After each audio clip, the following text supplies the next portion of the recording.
joined by literally, I just learned this. I knew he was an early adopter of Substack, but Substack OG number one, which is pretty great. I feel like you should have a sash of some sort, Bill. Bill Um, Bishop, his Cynicism Substack has 320-ish thousand followers, subscribers. subscribers. Yeah, close to, the whole subscriber. Anyway, close to 400,000 followers in total. I mean, it's Yeah. pretty amazing. Bill was the first person publishing on Substack in 2017, which is pretty freaking awesome. And so I have to thank my friend Zach Taylor at Substack, because he saw Bill doing the Substack Live and me doing the Substack Live, I think yesterday, and said, you guys Yesterday, should yeah. do a Substack Live together. And it's great, because I will tell you, Bill, we're going to talk about more than just the TikTok ban. We're going to talk about US China, but I will tell you. So I have a 15-year-old son, and I'm driving him to soccer practice today, and he's like, TikTok gonna like disappear? And I was like, this is the first time that our interests have intersected in politics. He's never asked me one question about anything related to politics in my whole life doing this, except now. So can we talk about first where we are, and obviously where we are is a little bit of a moving target, but where we are, and then if you can give me just a little bit, because I think a lot of people are just coming to this now because they maybe thought it would never happen, where we've been. Can you just do a little bit of that contextualizing? Then I got a bunch more questions, but can we start there? So where we are is, if the law goes into effect, which all indications are it will, and I think probably 12:01 a.m. Eastern time Sunday morning, there is a very high Right. likelihood that TikTok has to go offline. And I think the reason it will have to go offline, it's not so much because of Google and Apple would have to remove it from the App Store, but it's really because the some of the key infrastructure providers like Oracle, Amazon, I think Akamai, they face massive fines for violating the law. And so what the TikTok has said, and they issued another statement today, they're insisting that the Biden administration issue some sort of a stronger statement that the law won't be enforced. But and the Biden administration has already said we're not going to enforce the law because it's a holiday, right? Right. So therefore, it should be kicked into the next administration. The problem, I think, for the companies that really are part of the back end of TikTok is they're breaking the law. Right. And a public statement from the White House press secretary Right. or a letter, Right. maybe makes you feel good, but they are public companies. They have fiduciary responsibilities. All of a sudden, they have created this massive potential liability, and that doesn't work for a public company. I was And going to say the hey, but Biden said it was okay. That doesn't work when you have that potential, that amount of legal and financial exposure, right. right? Yeah. And so I think now you're seeing, and it really looks like TikTok really they didn't actually think they would come. I think between their massive lobbying efforts, their belief that they had a strong case up to the Supreme Court, I really think they thought they were going to prevail. And if this were happening, say December or January 21st, there's a good chance that probably they would have had at least a 90-day extension. Backing it up, I mean, TikTok came out of this acquisition by ByteDance, this company called Musically, and that company, that was the early days where you basically would get on the video and dance to music, and they let you add tracks, right? And it was very Totally. viral. And then it got built into ByteDance, which had a whole bunch of really strong technical products in China. And the TikTok equivalent in China is called Douyin, and it looks exactly the same mostly. It has a different sort of content management system. They have to abide by the PRC laws around censorship and content control. And so they had to split off the product to build one for China, one for the rest of the world. And so TikTok has been in the crosshairs. The Trump 1 administration actually tried to ban it.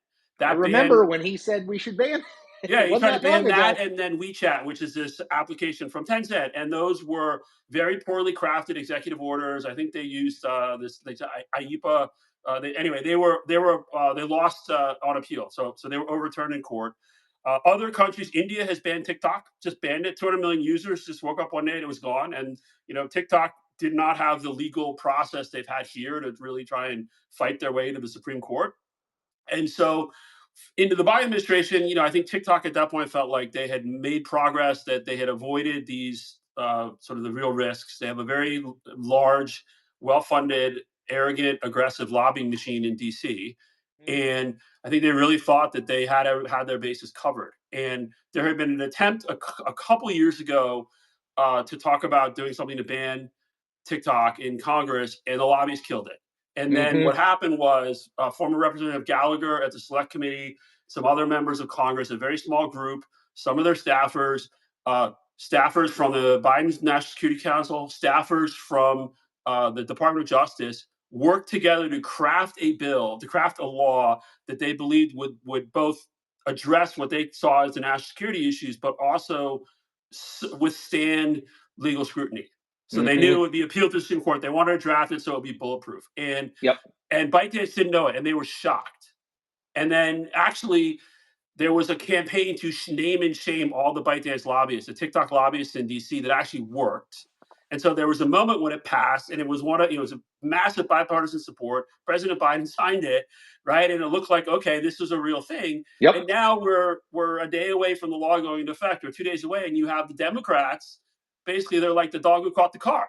They're like, don't, well, let Trump decide. Give him 90 days. Let's figure something out. And the 90-day out, just to be clear, and I'm going to read what it is because it's very important. It's not just like you can say, oh, 90 days, we're done. You get another 90 days. There are specific conditions. So the president can grant an additional 90-day one-time extension Okay. if it certifies to Congress that, one, there's a path to divestiture, meaning there's a path to selling TikTok to a qualified buyer. There's significant progress towards executing it, and there is in place or are in place the relevant binding legal agreements to enable execution of such qualified divestiture during this 90-day period of extension. So that means that to actually abide by the law, the president would have to be able to say there's a real deal process underway, Right. This not is just like not I the had dinner with the CEO and he yes. wants a deal. Right. The not the usual kicking the can down the road that Right, Congress does. Like, oh, we'll worry about that later. right. Um, so two questions because I feel like, and I'm seeing a lot of this in people asking these questions. So Biden and Democrats push the law. It passes with huge bipartisan support. He signs it into law. Now he's like, Trump supports by banning it. Now on the verge of being president, he's like, oh, actually, TikTok's pretty great. Like, what happened? I mean, is it just it may be different for each, but why did we get from okay, they everyone wants to ban it to now that we're on the verge of banning it, no one wants to own it. Because it's a very powerful platform, and the politicians are all afraid that if they're tagged as the people as the ones who killed TikTok, it's going to be be very damaging politically to them. And then when you look at President-elect Trump, he embraced the platform. He very quickly, I think, got significantly more traction on the platform than Vice President Harris. Yep. In the statement that the TikTok CEO made yesterday, Shoja Chu, where he talked about how they were still fighting, but that this ban might happen, or that was he also said specifically, and President Trump's content had 60 billion with a B views. And so Golly. now, though, the thing is politically, it is a mess for Democrats because they look like they own the shutdown. There's only upside for President Trump because he can That's say, well, the law doesn't let me do it. But if he comes in and makes the big deal and he's the rise to the savior, rescue. he's the guy. And Yeah. so I think Democrats have realized like they thought they had this, they've been really President Biden and his staff, they had their reasons, and I think some of the reasons around national security are very valid. But right now, this is not at all about national security. This is all about politics. Yes. This is frankly not about rule of law, because in what world do you have a law that you say, well, it doesn't really start applying because it's a holiday? That you I mean, it's a signed. joke. That It's a you joke. signed. That's the thing. Yes. It's not like Donald Trump signed the law and he's going to be not be president in 2 days, and so Joe Biden's going to wait. Joe Biden signed the law. I mean, that's the thing Right. I'm amazed by. It's like Right. you guys. It's exactly dog who got the car is the exact right metaphor because it's like this is what did you think was going to happen when Yeah. eventually you know what it reminds me of, Bill? It reminds me of when I'm sure you have this. People will be like, hey man, can you come give a talk to my group? It's in February 2027. I'm like, sure, thinking to myself like that day will surely never come. And then February 2027 comes. I'm like, why the hell did I agree to do this? And It's the same yeah, thing. Like, well, well, at least you had it in your calendar. You might have forgotten it, right? so did they? Because I have some. Let me. I have a bunch of questions, but one is, did Democrats, Trump, did they not expect this day to? I just don't understand So why. Like, so it I feels like think we set this in motion, surprised by an obvious outcome. I think that in many ways TikTok is calling their bluff. I think actually the people who drafted the bill, they actually believe that because there's so much money at stake for the ByteDance investors, that Hmm. they believe that the mere fact of this law would force ByteDance to pursue a qualified divestiture. Okay.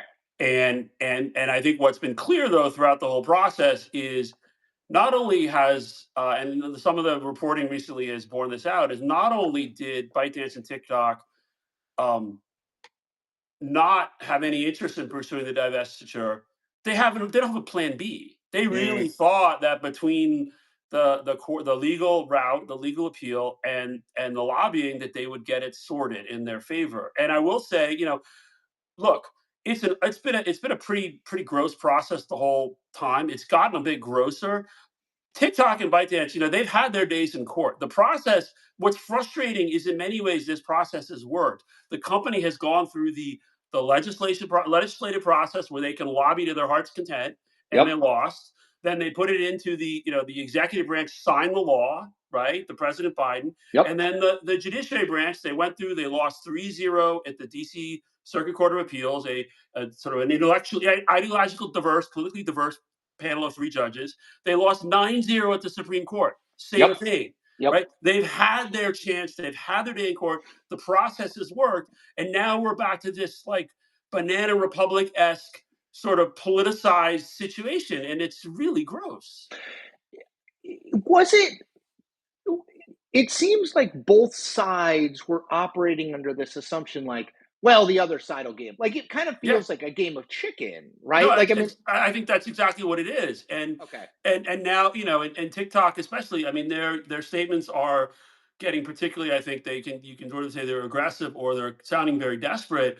But I mean, they realize, I think, that and the problem for them is if they go dark. So here's the thing: they say they have to go dark on Sunday, right? The service has to shut down. And again, it's not simply they're not in the app stores, right? You can still have the app on your phone, but you can't update.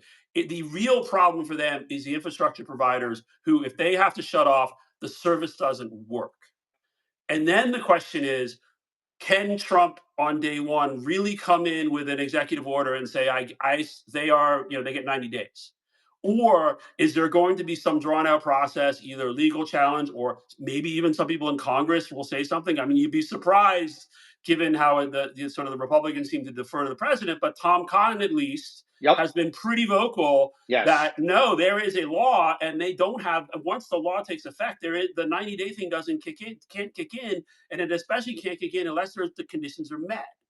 And so it could be actually not as simple as it just turns back on 36 hours later. I always say it's like anything else, man. Once something gigantic is turned off, it doesn't Yeah, just it's everyone's like, oh, it'll be gone for one day. It's like, I mean, maybe, but right. also maybe not, right? I mean, that's okay. So I want to.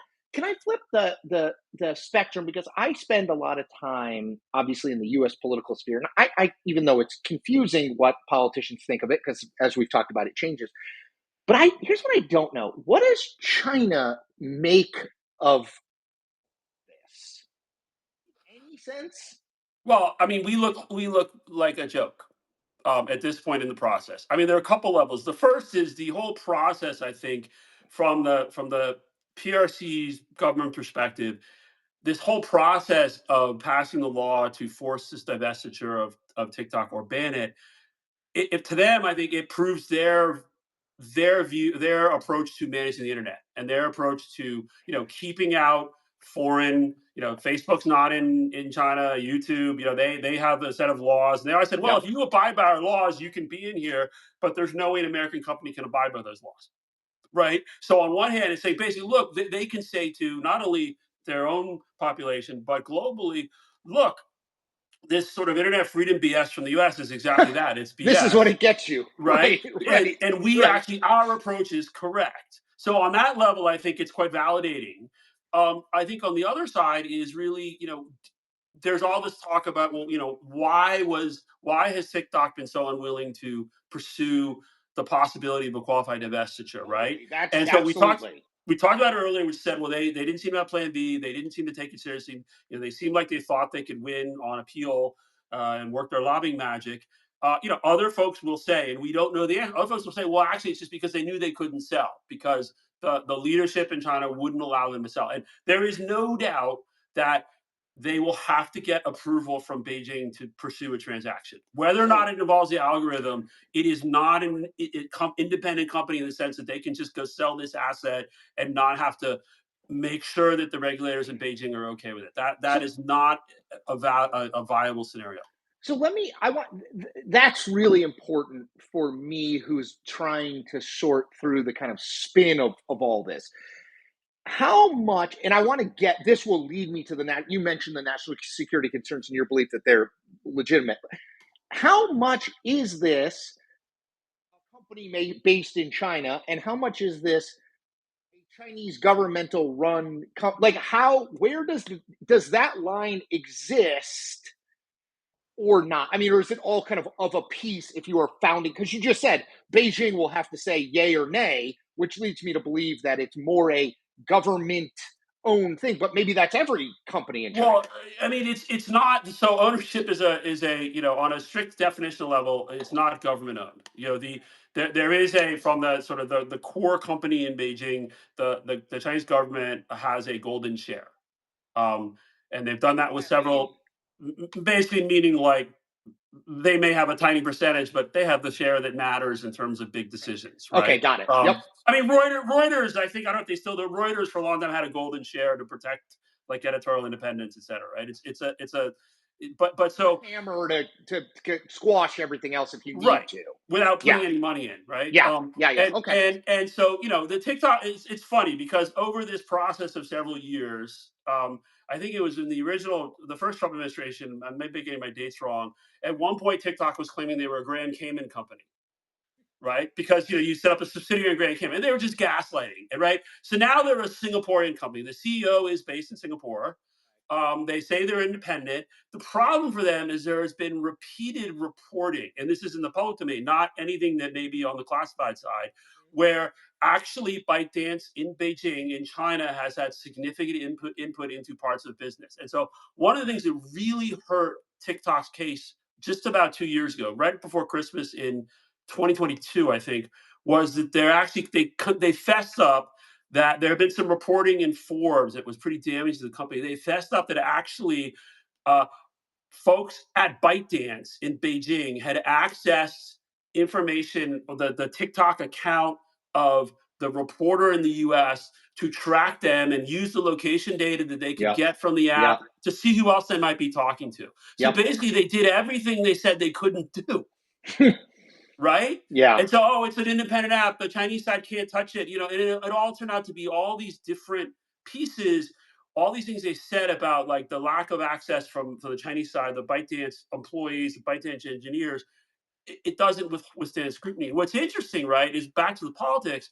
One of the biggest proponents of banning of this law that would effectively force the divestiture of TikTok or ban it if they didn't sell was Senator Rubio. And Yep. Senator Rubio has even asked the Justice Department, he referred the TikTok CEO, Shoja Chu, to the Justice Department for potential perjury in his testimony. Because Fascinating. And that's a guy who's going to be at the Trump well, he's inauguration. already tweeted that Trump has the ability to give them a 90-day extension. That's Rubio. amazing. I mean, the flip. I guess I should look. I've been doing this long enough that I should have lost my ability to be surprised by the flip floppery of politicians. But on this, I'm okay. So let me go back to national security concern because again, I will tell you, layman. Okay, I have a TikTok account. I mostly just sort of post random stuff on there. My kids are my 15-year-old boy, 12-year-old boy, very into it. They watch like crazy dunks and you know what I mean, stuff like that. it does not strike me as, when I'm looking at it, and maybe this is what makes it perfect in this way, it does not strike me as like, aha, this is the killer Chinese way to get all of our data. And yet, to your point you just made about the reporter, there's clearly some capacity to do that. So, what do you make of? Is the national security concern overblown? Is it under? I don't know if this is a term. So Underblown? Like, where do you land on that? So I think that the you know the TikTok, as part of a way to mitigate the concerns, TikTok had it. They did this Project Texas, working with Oracle, spent well over $1 billion to try and be able to say, look, all the U.S. data, the U.S. user data, is logically, physically separate, isolated. China can't touch it, right?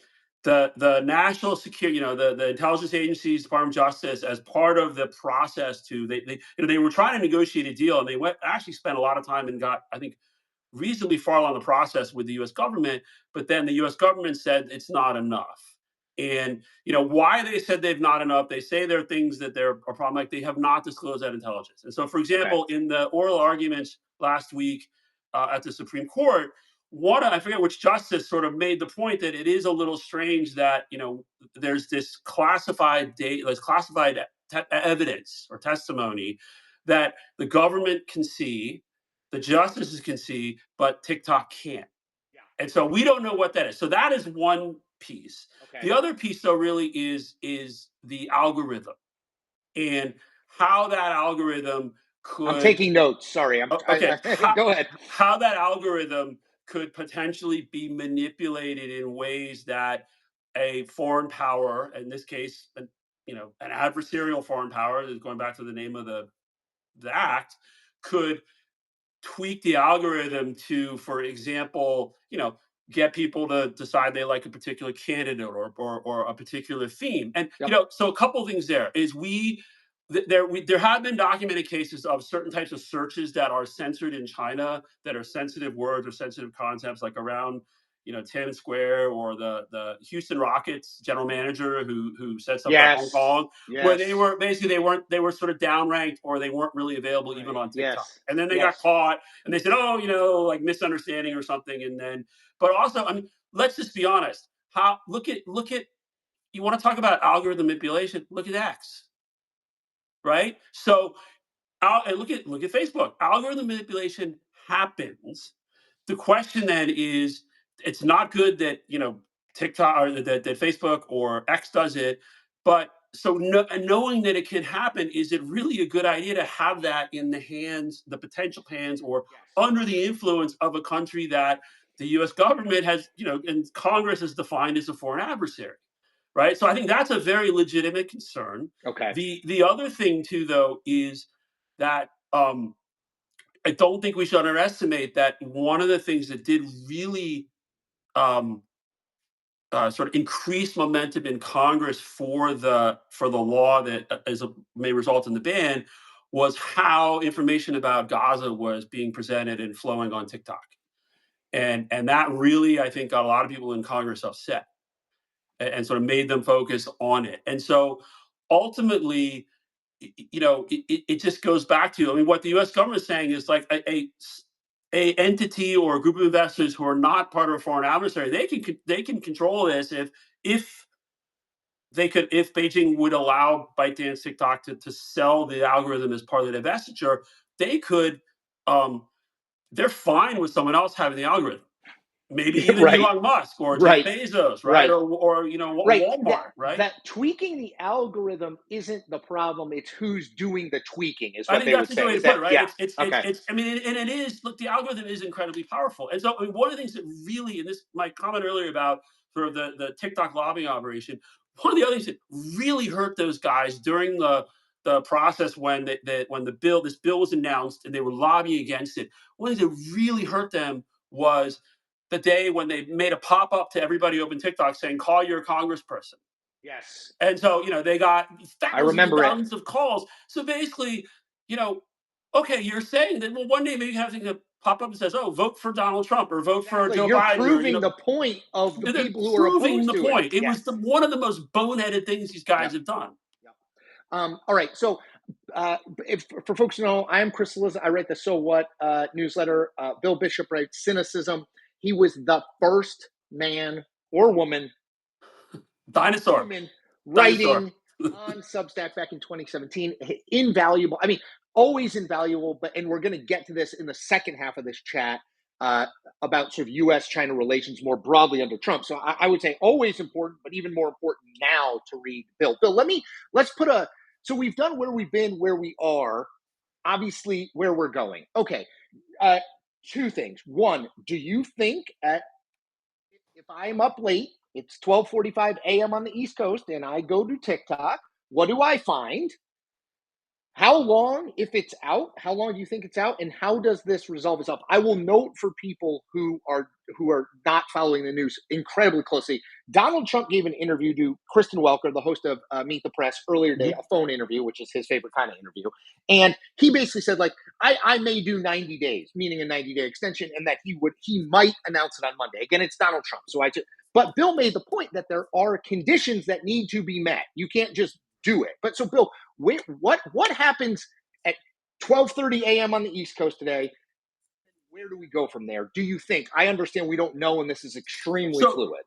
if TikTok has to effectively take the service offline in the U.S., I think they said there will be a page that says they're offline, and then they'll have links to allow people to export their data. Because part of the law requires TikTok to provide a mechanism for users to download all their data, what they've uploaded, and so that. I think that if the ban goes into effect, and I'm assuming when they say the 19th of January, that means 12:01 a.m. Yeah, Maybe me it too. doesn't. But there was not a time in the law. So, but I think that again, barring some pretty extraordinary and unprecedented statement that will give comfort to the companies who face massive fines for Yes. violating this law, I think the odds of a ban have gone up significantly. Um, And then, what do you? I mean, can Trump? You know the law probably. no, I'm not. Candidly, let's be honest. You Not a know the lawyer. law Don't better play one than on Trump. TV. You know the law probably better than Trump, though. Uh, can he? I mean, he have enough broad authority to be able to give it 90 days, or does there need to your point, by the letter of the law, do you need a demonstrated buyer on the horizon, which it seems like we don't have right now. So, a couple of things. One is who's going to challenge President Trump, right? His DOJ is not going to say no, no, Mr. President, this is BS. Congress is unlikely to push back, and in fact, it might be one of those really nutty world upside down things where actually some Democrats support the president doing it, right? Right. Because they're Yep. all afraid of like being blamed for the TikTok ban, and Up is so down is up.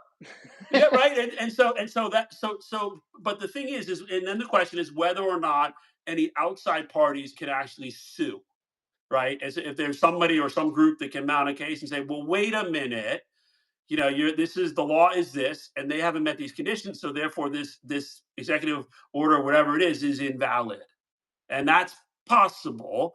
The other thing, though, really, I think is it and the question about, well, can they demonstrate that there's actually like a legitimate Yep. deal process anyway? I mean, invest. So far, there've been no reports of any engagement of investment bankers. That's easy. Any number of banks would love to do this deal. They can get something in 24, 36 hours that could say legitimately there's a process underway and there's a pathway to actually sort of completing a transaction. And so that part, it would have to be somewhat legitimate, but they could probably do that, but they probably can't do it at 12:01 p.m. on Monday the I, 20th. I saw a headline come across my phone today that CNBC was reporting that Perplexity AI is, putting themselves in the mix. I mean, I feel like anyone is going to put themselves in the mix. You're going to get a bunch of attention for your people are like, So what the do you hell is think you think Perplexity? Chris, Like, Chris and Hamish and Jiraj are going to put in an yeah, offer? I know exactly. Now's the time. And one last thing on this, because you mentioned it, but I want to come back to it because I think it's so important. Because I think people think like, well, I mean, how hard could it possibly be to sell it? Right? There's two ends of that, right? There's people who want to buy it, which, we assume, is a significant I mean, I assume if you put it up for sale, someone without any strings attached, someone would obviously come buy it. But there is the piece that you noted, which is Beijing would probably have to have approval of this because I thought once the law went into effect and we had X number of days until this deadline hit, I thought, well, they'll just sell it, right? I mean, they'll find Right. someone to sell to, but they haven't. So how complicated is that sale? Well, so I think it's complicated. One, on the political dimension we talked about, it's complicated because it's an extremely expensive, valuable, and expensive asset. So the buyers would have to. It's a very limited pool of people who could actually, or companies who could afford it. It's also limited, at least unless, for example, the Trump administration sort of says no more antitrust investigations into Google and Meta, right? You can't, Google, Meta are at least in the Biden world, are not possible buyers because of the antitrust issues. Yes. Then you also have a sort of a, you have the question of what are you buying to get the algorithm or not, right? Because the price will be different, and the algorithm is this incredible piece of software, this whole system, and it obviously drives enormous value. And then are you buying TikTok US? Are you buying TikTok for the whole world? Because Yep. or you have to have a situation where ByteDance basically says, okay, we have the TikTok for China, which is called Douyin. We have TikTok for the rest of the world outside of the countries in which it's banned, like India and the US potentially. And then there's a separate version, TikTok US, that gets sold to some other group. And that Okay. would be, I think, a pretty significant, not only technical but also kind of user design challenge. And so it's a mess, and it's the kind of deal that could have potentially come together, but probably takes more than a couple days. Yes. It's Um. not like it's not like buying, like a pharmaceutical company, or No. buying No. like, anyway, it's a complicated deal on Tentacles. multiple Right. dimensions. And one quick clarification, just for me: Did India ban it because of the national security concerns? Yes. Got it. Yeah, I mean, Interesting. they have a long running border dispute. There had been an incident where there was a hand to hand combat, and a bunch of soldiers on both sides died, and it sort of coalesced into this banning of a number of PRC apps, including TikTok. And people were upset for like a week, and then they moved on. Yeah, they found other apps. Yeah. Okay, so I want to take about another 20-ish. I don't want to take too much time because I know also people want to go watch football, which I understand. And the Um, only game that matters is the Commanders Lions. Come on, this exactly this other right. game is 8 like p.m. whatever. 8 p.m. Eastern. The broader U.S.-China relationship vis-a-vis Trump. All right, so let's just. Trump has said, I believe he talked to Xi in the last couple of days. He said, Yesterday they yeah, had a call. yesterday. Yes. He has said he's a tough guy. I get along with him really well. Everything was going great until they brought over COVID. I mean, he talks in these terms where you're like, I don't. Is that a policy of any sort? Is what do you think the sort of immediate difference will be between Joe Biden's administration vis-a-vis China and Donald Trump's administration vis-a-vis China? Are there big obvious things that immediately will be different? So this is a great question, and this is a question that people have been trying to figure out for months. And again, we talked about earlier the Substack had their election dialogues. I did one with a expert on China where we talked about this, and I think the answer is, if you look back at Trump one, what you see is um, focus on specific things around, say, transactions and trade. You see less of a, at least at the presidential level, a coherent approach to the policy, and you see a lot of volatility. And that volatility is introduced by the president tweeting, Yeah. right? He Yep. blew up multiple deals. I mean, it's a level of, the Biden administration. The Chinese were very unhappy with the Biden administration and the policies, a lot of the policies they enacted, but there was more predictability, right? With President Trump, I think you really do see the potential for a lot more volatility, both, but from the Chinese perspective, that can be good, Mm-hmm. right? It can be Yep. bad, but it can be good. And so they are trying very hard to figure out, one, who can get to him, like who is he actually listening to, because even though he has this sort of, he has Rubio, Secretary of State Yep. nominee, Mike Waltz is the incoming Yep. national security advisor. Folks who have demonstrated very hawkish views and statements and policies towards China, but they're not the deciders, right? He is, and he Yep. listens to lots of people, and he has other people in his administration who maybe aren't so tough on China. Elon Musk is a real wild card here because Elon Musk has, uh, you know, a big chunk of his fortune is reliant on his Shanghai factory, right? Not only for sales inside China, but also as an export base to the rest of the world. Yep. And so he has said things in the past that are very much in line with how sort of what you would call literally the party line in terms of the Communist Party line. Hmm. He also, though, they have a lot of leverage over him. And, will Elon Musk have input into Trump's policy towards China? And will Yep. that feed into some sort of a idea of a bigger deal? Will, for example, President Trump offer, like I hear he did at one point in his first term, offer to Xi Jinping to help him negotiate a political solution to Taiwan? The big Yep. deal. You want to know, but you want to talk about like historic deals. Negotiating that deal would be like, I mean, again, leaving aside what the people in Taiwan think or whether or not it's a good thing, that kind of a deal might be quite attractive to him. Absolutely. Yes, he thinks of himself as the sort of world's greatest deal maker. I mean, that's why he got involved in the Middle East, for example. Same Right. thing. It was like, I mean, he literally said, they say it's the hardest deal to make. I mean, that's what he was talking about in the Middle East. So I think he would be attracted to that. Now, his interest in it and his capacity to deliver on it are obviously two very different Right. things, like what it would look like. But I think to your point, he would be interested.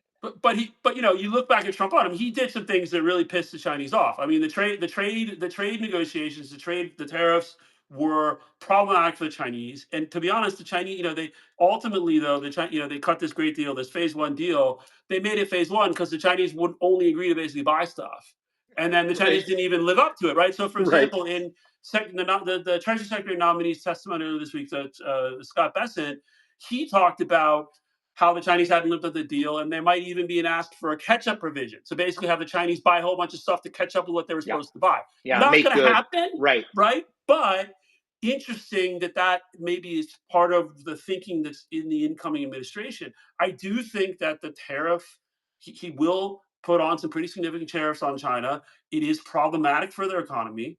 They've spent a lot of time over the last several years hardening their economy the best they can, and not only in terms of being able to be more resilient in the face of external economic pressures, specifically, especially from the U.S., but also to build a set of tools that they can then apply to punish countries that try and punish them. So I have a Xi related question that I'll get to, but let's go on tariffs because I think that seems to me to be the kind of like most forward facing thing. I always say I don't think Donald Trump is consistent about many things. He's consistent about he hates windmills and wind power and he loves tariffs. Yes. That's about it. So I think he will make good on some of that. Obviously, he on social media, I think it was on True Social, but on social media, he said, I'll put bans on. We'll put tariffs on everything that Canada and Mexico and China uh, import. How much of that? Because my understanding, and I want you to correct me if I'm wrong. My understanding was for all of his bluster in the first term, the tariffs put on China were actually relatively targeted. They weren't these sort of broad, huge things. So, first of all, tell me if I'm wrong about that, and then tell me what kind of tariff you do. It number one, do you expect him to make good on at least some of these tariff threats, and then what would it look like? So on the first bit on the tariffs, they were pretty broad, but not Okay. crazy broad. But basically, what it did, they set up this mechanism for effectively for corruption because they have this whole exception exemption mechanism. So it's a wonderful gift to the lobbying community in DC, right? No, I mean literally, Just this what is they like, need. I mean, forget the Trump coin thing that just launched. That's I $25 mean, billion. dollars. I know something, right? But no, I mean, Trump is a massive. If he has a tariff regime or a tariff approach like he did in the first term, it's a massive gift to a certain segment of the DC sort of Explain lobbying that, industrial Bill. complex. Walk that through a little. Pull on that Well, string. basically, you Why? can go. There's a mechanism for a company to go make its case to the U.S. Trade Representative, I believe, to say why their products that they're getting from China should be exempted from the tariffs. And you have to hire the law firms, the lobbyists to actually go through that process. Yep. And so what has been talked about, but again, there's nothing official yet, is a much broader set of tariffs, potentially up to 60%. Earlier this week, there was a report, I think it was the Wall Street Journal, but maybe it was Bloomberg, where they were citing actually what his advisors are recommending is a sort of a gradual approach to tariffs, like 2% a month or 3% a month. They would eventually get up to a higher level Yep. unless the Chinese, unless, it's not just China, but we're, other countries, but we're talking about China, unless the Chinese did things he wanted Like to. an escalator, Right, basically. Yeah. exactly. Yeah. And, you know, that was, I think, denied. That I think, again, but the issue really is, obviously inflation was a big issue in the election, right? Yep. And for all this talk that, oh, the tariffs will get us a bunch of revenue, will also, if they really go as far as the president has said in his sort of more bombastic moments, they will absolutely cause some inflation. They're just Um. things. I mean, you Yes, just like they're that's a just things you fact. can't get made here that you have to get made in China. China has this incredible manufacturing ecosystem, and it's improving, and it's getting much more modernized, and it's getting much more advanced. Absolutely. When he says things like all the companies will just move here, I'm like, that's just not. I don't think he even thinks that's going to happen. But okay, I don't want Yeah. to go too down the Trump road. When we look, I obviously spend a lot of time looking at American politics, American politicians, and what they say about China. I am fascinated. What does Xi Jinping, to the extent we know, I mean, I know some of this is just guesswork. It's not like he calls us up and tells us what he thinks. But do we have any sense of what China's ideal outcome in the election was? Was it Trump? Was it Harris? Did they not care? And then what does China make of Donald Trump? I mean, he is obviously, to your point. I mean, he has an impact on their economy, the sort of the world more broadly. What do they make of this guy being president again? So I think on the question of who did China want, that again, that was a very big debate among people trying to figure out, sort of, analysts both in China but also outside of China. And I think the best answer I can come up with was their general diagnosis of the trajectory of the U.S.-China relationship is it's bad and going to get worse. And Okay. so it doesn't actually really matter from sort of a fundamental perspective who the president is. I think, though, there were folks who made the case that actually Harris would be worse because she would continue with Biden's policies. Others said, well, Trump might be worse because he's so volatile. I think that, and the Chinese, I think, were pretty clear, and they were sending official messages um, that they didn't have an opinion. Hmm. But then, now that we have Trump, I mean, again, this goes back to the question of sort of volatility and what's going to happen. And the answer is we don't know. And Totally. I chuckle. I love all these op-eds about what Trump's going to do on China, and I'm just like, okay, but were you here the first time, right? Because Totally. Did he you did did some you miss things 2017 to he 2021? did some things that were very tough on China, that made China very upset. He did some things that weren't. He pulled back on some things. He did some other. I mean, he has the ability to create a lot of chaos, and he creates. I mean, the Chinese, and like most governments, they don't want the volatility and they don't want the uncertainty. And one of the things he does is he creates both of those in spades. And so when you look at like the sort of the folks who are pushing around, who are sort of advocating around China policies in the U.S. I sort of joke, and I've joked on my podcast. It's like, just I think Trump, he has a track record of being a China hawk heartbreaker, right? And I get a lot of pushback because people say, no, no, no, he's going to make lots of noise and give Xi Jinping lots of face, and just say nice things about Xi Jinping, but in the background he can do all these things to really mess up the Chinese plans and drive him crazy. And that is possible, right? Hmm. It is possible, but I will go back to also, one of the things the Chinese are extremely skilled at, and other foreign governments are too, but the Chinese are up near the top in terms of how they can use influence and find vectors of influence to drive a preferred or modify policies or drive a preferred outcome in Hmm. DC. And I think President Trump, and the way he structures his cabinet and all the people he talks to are outside of his, most of them are being, very rich business people, Many of them have exposure in China.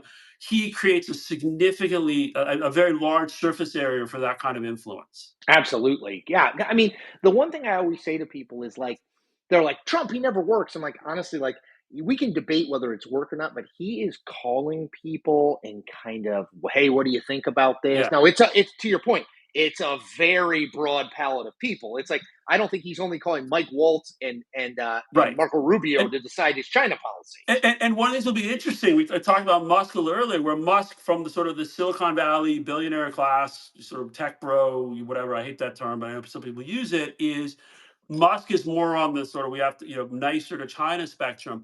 There's a whole group of Valley entrepreneurs and VCs who are building their entire portfolios and businesses around planning for how to rebuild the American military industrial complex to prepare for a conflict with China.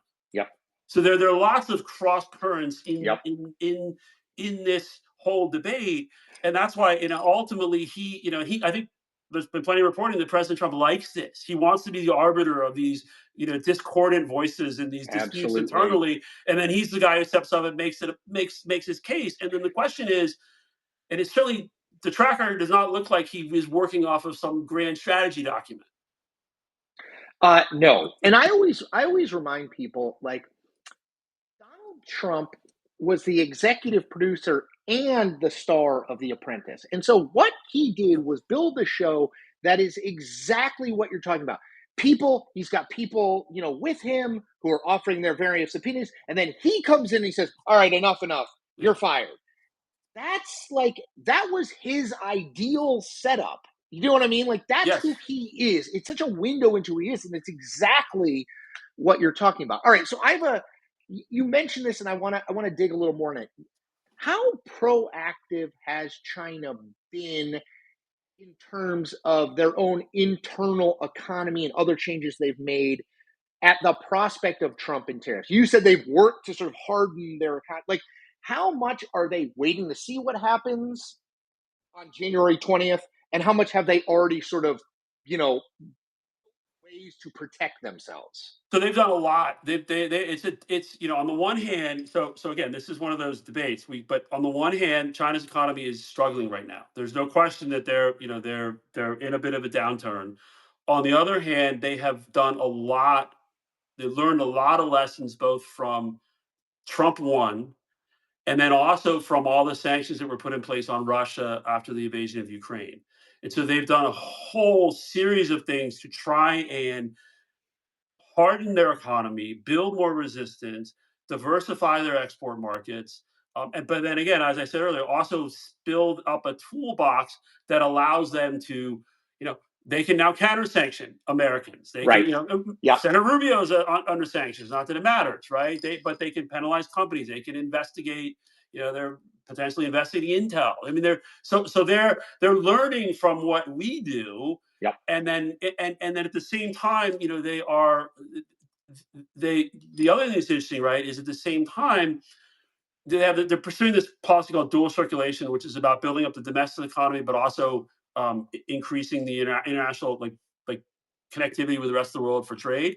Okay. Is part of that sort of internal circulation part is building much stronger, much better supply chains to bind other countries to the Chinese supply chain, which Yep. then gives them leverage Yep. when they do something that, say, the U.S. wants to sanction them over, and then they'll say, "Well, okay, but yeah, then you can't have these things."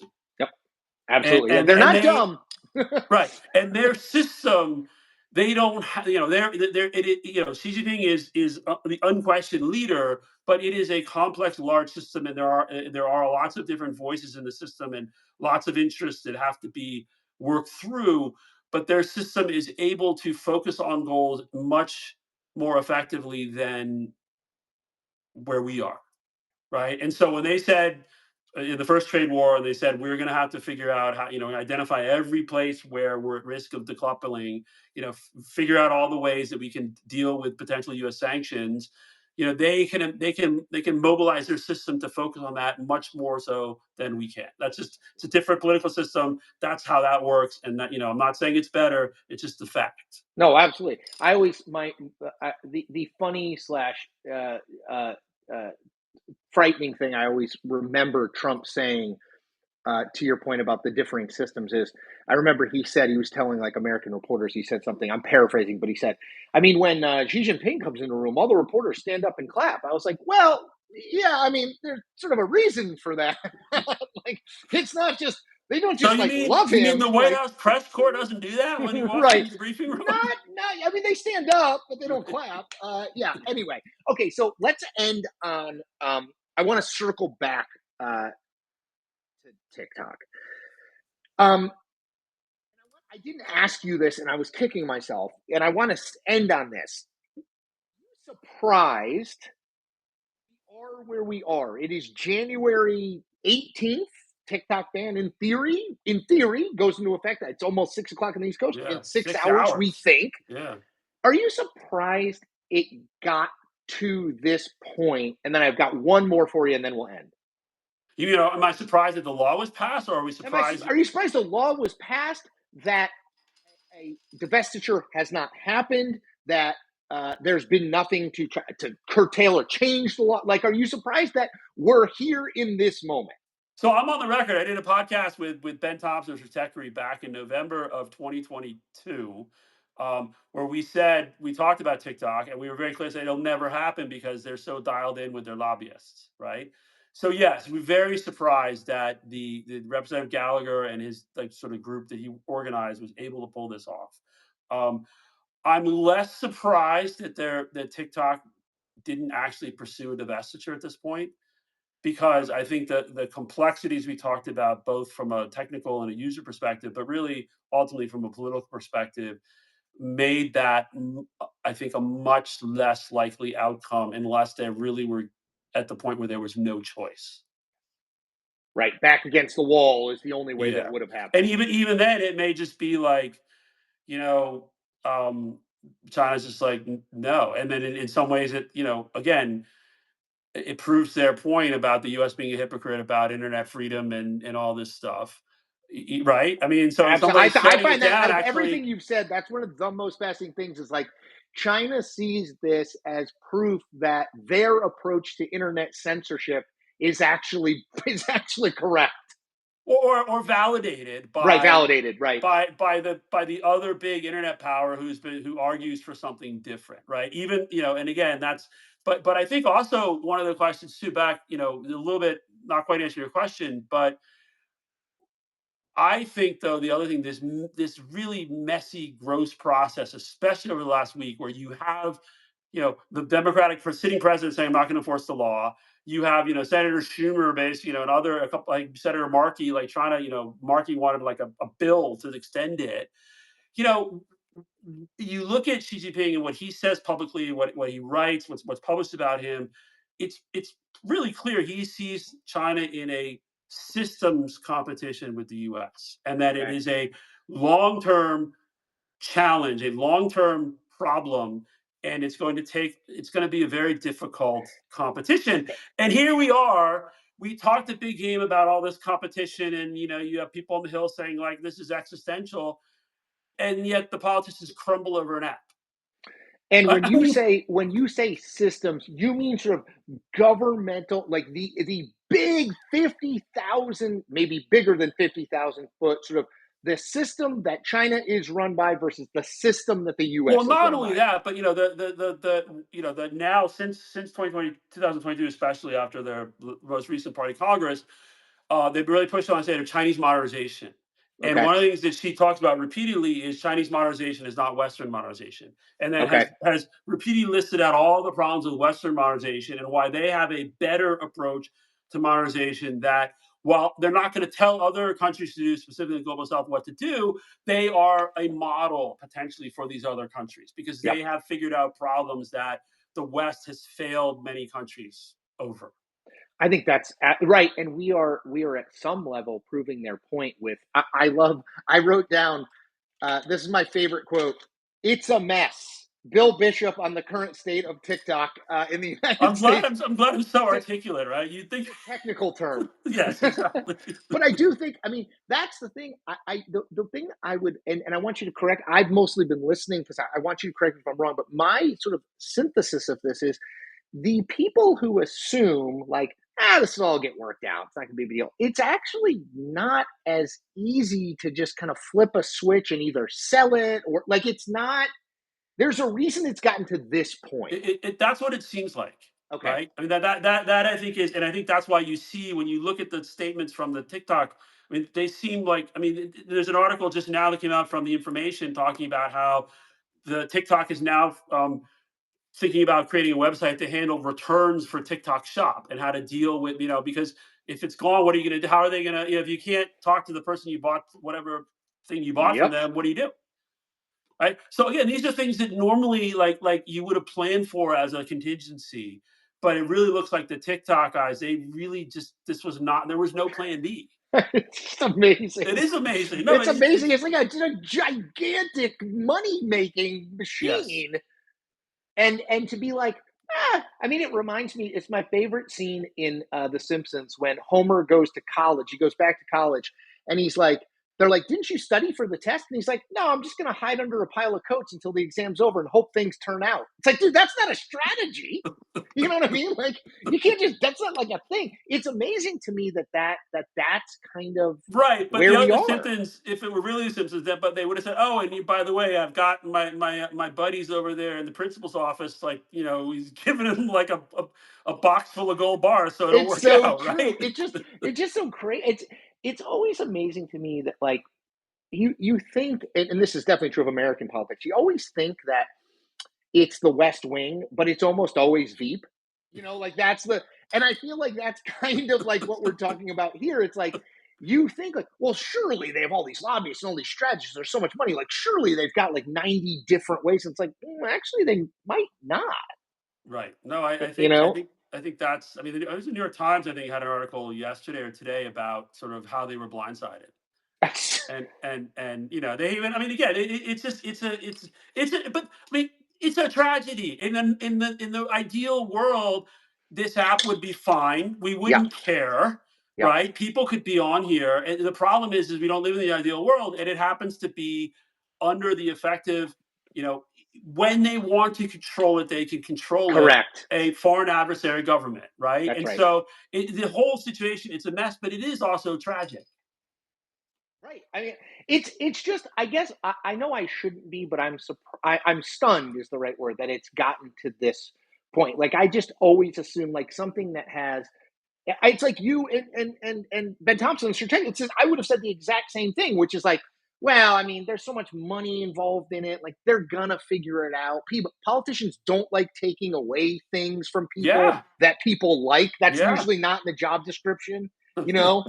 Uh, and so it's like I just assume it's so funny. It's like you just assume like it was like background music to me for so long. It was like like, oh yeah, yeah, TikTok, Right. and then I'm like, well, wait a minute, January 19th is tomorrow, like, and there Yeah. appears to be no obvious solution. Okay, anyway, I've taken more than enough of your time, Bill Bishop. Cynicism. I would say, I mean, look, if there's anyone on the internet who's not already a subscriber to Bill Bishop's Substack, you need to become a subscriber to Bill Bishop's Substack for a lot of reasons. But to me, the story of the Trump presidency and beyond, if not the one of the main narratives, is relationship with China. What does it look like? What do we do? What do they do in response? And the TikTok thing feels to me like the tip of the spear of No, a much broader set of issues that we're going well, to deal thank with. you, and thank you, and I agree, and same to you. I mean, Oh my you gosh! do All great right, work, and I'm go really happy to be on here. Commanders! Go Commanders! We got Yes. 2 hours until the game. Everyone, take care. This will be archived, so everyone watch and please check out Bill's work. Again, he does amazing work in this space, and literally, I don't think there's anyone better writing and talking about this stuff. So, thank you, Bill. Thank you. Thank you, my Thanks, friend. Be everybody. well. Take care. Have a great Go weekend. Commanders. Bye. Go Commanders! Here we go.